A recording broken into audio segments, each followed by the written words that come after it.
Once again, welcome back to KC's Classes. KC's Classesന്റെ മറ്റൊരു എപ്പിസോഡിലേക്ക് എല്ലാവർക്കും സ്വാഗതം. This is Kiran CS.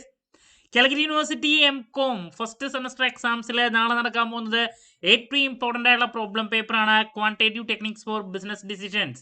ഈ ഒരു പേപ്പറിൽ ഉറപ്പായും പ്രതീക്ഷിക്കുന്ന പാർട്ട് ബിയിലുള്ള 3 വെയിറ്റേജിന്റെ ചോദ്യങ്ങളാണ് ഇന്നത്തെ വീഡിയോയിൽ ഇൻക്ലൂഡ് ചെയ്തിട്ടുള്ളത്. വീഡിയോയിലോട്ട് പോണേക്കാൾ മുമ്പ് പറയാനുള്ളത് നമ്മുടെ സ്ഥാപനം കാലിക്കറ്റ് യൂണിവേഴ്സിറ്റി M.Com എല്ലാ സെമസ്റ്ററിലെയും ക്ലാസ്സസ് പ്രൊവൈഡ് ചെയ്യുന്നുണ്ട്. നമ്മുടെ ആപ്പിലൂടെയാണ് ക്ലാസ്സസ് അവൈലബിൾ ആവുക. റെക്കോർഡ് ക്ലാസ്സസ് ഉള്ളതുകൊണ്ട് തന്നെ എപ്പോൾ വേണമെങ്കിലും പഠിച്ച് ഡൗട്ട് ഉള്ളത് ചോദിക്കാനുള്ള അവസരമുണ്ടെന്നുള്ളതാണ്. ഇതുവരെയുള്ള നമ്മുടെ റിസൾട്ട്സ് ഒക്കെ സൂപ്പർ റിസൾട്ട്സ് ആണ് കേട്ടോ. സോ നമ്മുടെ ക്ലാസ്സിൽ ജോയിൻ ചെയ്ത് പഠിച്ച് നല്ല മാർക്ക് മേടിക്കാൻ താല്പര്യമുള്ള സ്റ്റുഡൻസിന് ഡിസ്ക്രിപ്ഷൻ ബോക്സിലുള്ള എൻ്റെ വാട്സപ്പ് നമ്പറിൽ കോൺടാക്ട് ചെയ്യാം, ക്ലാസ്സസ് ആക്സസ് ചെയ്യാം. ഓക്കെ, സോ നമുക്ക് എന്തെങ്കിലും വീഡിയോയിലോട്ട് കിടക്കാം.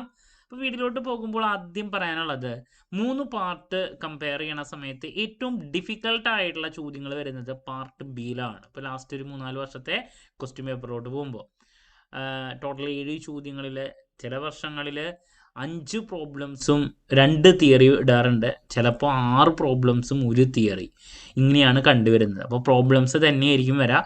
അതിൽ പലപ്പോഴും 2-3 ചോദ്യങ്ങൾ നല്ല ഡിഫിക്കൽട്ടായിട്ടുള്ള വരാറുണ്ട്, എളുപ്പമുള്ള ചോദ്യങ്ങളും വരാറുണ്ട്. അപ്പോൾ അതൊക്കെ മുൻകൂട്ടി മനസ്സിൽ വെച്ചിട്ട് പോകാം. ഓക്കെ, അപ്പോൾ അതിൽ നമ്മൾ ആദ്യം പ്രതീക്ഷിക്കുന്ന ഒരു ചോദ്യം എന്ന് പറയുന്നത് റിഗ്രഷൻ അതുപോലെ തന്നെ കോറിലേഷൻ, ഇതിൽ ഏതെങ്കിലും ഒരെണ്ണം ഇടാറുണ്ട്, ചിലപ്പോൾ 2 എണ്ണം വരാറുണ്ട്. റിഗ്രഷൻ അതുപോലെ തന്നെ കോറിലേഷൻ. SAക്ക് ഇപ്പോൾ റിഗ്രഷൻ വന്നാൽ 3 വെയിറ്റേജിനാണ് അവർ കോറിലേഷൻ ഇടും. അങ്ങനെ മാറി മാറി പലപ്പോഴും വരുന്നതാണ് SAയും 3 വെയിറ്റേജും ആയിട്ട്. ഓക്കെ, അപ്പോൾ ഇതിലിപ്പോൾ റാങ്കും വരാം കോറിലേഷനിൽ കേട്ടോ. അപ്പോൾ ഇതിൻ്റെ ഒരു പ്രോബ്ലം ആണ് ആദ്യം പ്രതീക്ഷിക്കുന്നത്. പിന്നെ കോറിലേഷൻ്റെ തിയറിയും വരാറുണ്ട് കേട്ടോ, ടൈപ്സ് ഓഫ് കോറിലേഷൻ എന്ന് പറയണത്. അപ്പോൾ ഇതാണ് നമ്പർ 1 സജഷൻ. നമ്പർ 2, രണ്ടാമത് ഇപ്പോൾ QTയുടെ ബേസിക് ചാപ്റ്ററിൽ നിന്നൊരു തിയറി ആയിട്ട് എന്തെങ്കിലും വരുന്നുണ്ടെങ്കിൽ എന്താണ് ക്വാണ്ടിറ്റേറ്റീവ് ടെക്നിക്സ്, അതിൻ്റെ ലിമിറ്റേഷൻസ് എഴുതാൻ വേണ്ടിയിട്ടുള്ള ചോദ്യം വരാറുള്ളതാണ്. അതെന്തായാലും നോക്കണം. പിന്നെ ടെസ്റ്റുകൾ അതിലേതെങ്കിലും 1-2 മിനിമം വരും. എന്ന് വെച്ചിട്ടുണ്ടെങ്കിൽ സെറ്റ് ടെസ്റ്റിൻ്റെ ഒരു പ്രോബ്ലം വരാം, അല്ലെങ്കിൽ സാമ്പിൾ സൈസ് കുറവാണെങ്കിൽ അത് T ആണ്. ഇപ്പോൾ Z or T അതിൻ്റെ ഒരു പ്രോബ്ലം എക്സ്പെക്റ്റ് ചെയ്യാം. പിന്നെ നമുക്ക് പ്രോബ്ലം എന്തായാലും ഉണ്ടായിരിക്കും. പിന്നെ നമുക്ക് നെക്സ്റ്റ് ഡിസ്ട്രിബ്യൂഷനാണ്.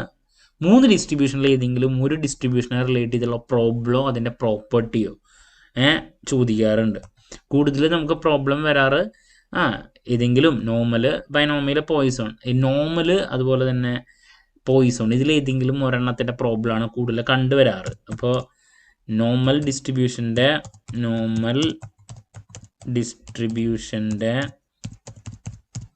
പ്രോബ്ലം, അതല്ലെങ്കിൽ പോയിസോൺ, പിന്നെ ഉള്ളത് ബൈനോമിയൽ. അപ്പോൾ ഇതിലേതെങ്കിലും ഒരെണ്ണത്തിൻ്റെ പ്രോബ്ലം അതുപോലെ തന്നെ തിയറി പ്രോപ്പർട്ടീസ്, അതാണ് നിങ്ങൾ നെക്സ്റ്റ് നോക്കേണ്ടത്. ഇതിപ്പോൾ ഏതെങ്കിലും ഒരു പാർട്ടിൽ ചോദിക്കും, റിപ്പീറ്റായിട്ട് വരുന്നതാണ്, നിർബന്ധമായും പഠിക്കണം കേട്ടോ.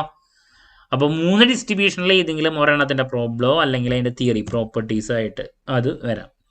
ദെൻ അനോവ SAക്കാണ് വരുന്നതെങ്കിലും ചില സമയത്ത് അനോവയുടെ ചെറിയ പ്രോബ്ലം നമുക്ക് 3 വെയിറ്റേജിൻ്റെയിലും അവർ പെടുന്നുണ്ട്. അപ്പോൾ അതും നമ്മൾ നോക്കി വയ്ക്കണം. അതാണ് മറ്റൊരു സജഷൻ നൽകാനുള്ള. പിന്നെ റിപ്പീറ്റായിട്ട് നെക്സ്റ്റ് വരുന്നത് F ടെസ്റ്റിൻ്റെ പ്രോബ്ലം, അത് ചെറിയ മാർക്കിൻ്റെ ചോദ്യമായിട്ട് ഇടുന്നുണ്ട്, അതും നോക്കി വയ്ക്കണം. അപ്പോൾ ഇങ്ങനെ ഈ ഒരു 5-6 സജഷൻസ് ആണ് നൽകാനുള്ള. എന്തായാലും വരുന്നത് കോറിലേഷൻ ഓർ റിഗ്രഷൻ, ഇതിലേതെങ്കിലും ഒരു പ്രോബ്ലം, ചിലപ്പോൾ 2 പ്രോബ്ലം വരാം. ഇതിലേതെങ്കിലും ഒരെണ്ണത്തിൻ്റെ തിയറി വരാറുണ്ട്. QTയുടെ ബേസിക് ചാപ്റ്റർ, അതിൽ നിന്ന് QTനെ പറ്റിയിട്ടുള്ളൊരു തിയറി ചോദ്യം വരാറുണ്ട്. പിന്നെ സെറ്റ് ടെസ്റ്റോ T ടെസ്റ്റോ ഏതെങ്കിലും ഒരെണ്ണത്തിനെ റിലേറ്റ് ചെയ്തിട്ടുള്ള പ്രോബ്ലം വരാറുണ്ട്. 3 ഡിസ്ട്രിബ്യൂഷനിൽ എന്തായാലും ഒരെണ്ണത്തിനെ റിലേറ്റ് ചെയ്തിട്ടുള്ള പ്രോബ്ലം അതിൻ്റെ തിയറിയും വരാറുണ്ട്. എനോവേനെ പിന്നെ കൈ സ്ക്വയർ SAക്കാണ് വരുന്നത്. അതുപോലെ തന്നെ ഇതിനും നമുക്ക് ചോദിക്കാനുള്ള സ്കോപ്പ് ഉണ്ട്. അപ്പോൾ അതും നോക്കിയിരിക്കുക. അപ്പോൾ ഇതൊക്കെയാണ് പ്രതീക്ഷിക്കുന്നത്. ഒരു തിയറി ഒരു പ്രാവശ്യം വന്നത്, അതും കൂടിയും പറയാം കേട്ടോ. Explain one sample t test, one sample theory കേട്ടോ, one sample test, t test അല്ല, വൺ സാമ്പിൾ ടെസ്റ്റ്, അതുപോലെ തന്നെ ടു സാമ്പിൾ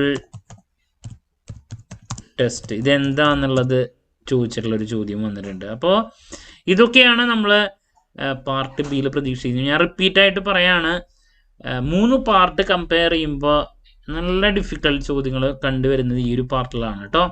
എന്നാലും 4 എണ്ണം കിട്ടാൻ ബുദ്ധിമുട്ടുണ്ടാവില്ല. കാരണം കോറിലേഷനോ റിഗ്രഷനോ ആണ് ഏറ്റവും ഇതിൽ ഈസിയസ്റ്റ് ചോദ്യം എന്ന് പറയുന്നത്. അപ്പോൾ അത് രണ്ടും വരാണെങ്കിൽ ഭാഗ്യം. അപ്പോൾ 2 ചോദ്യങ്ങൾ അങ്ങനെ. പിന്നെ തിയറി ആയിട്ട് എന്തായാലും കംഫർട്ടബിൾ ആയിട്ടുള്ളത് ഒരെണ്ണാണെങ്കിലും ചിലപ്പോൾ അത് കിട്ടാറുണ്ട് കുട്ടികൾക്ക്.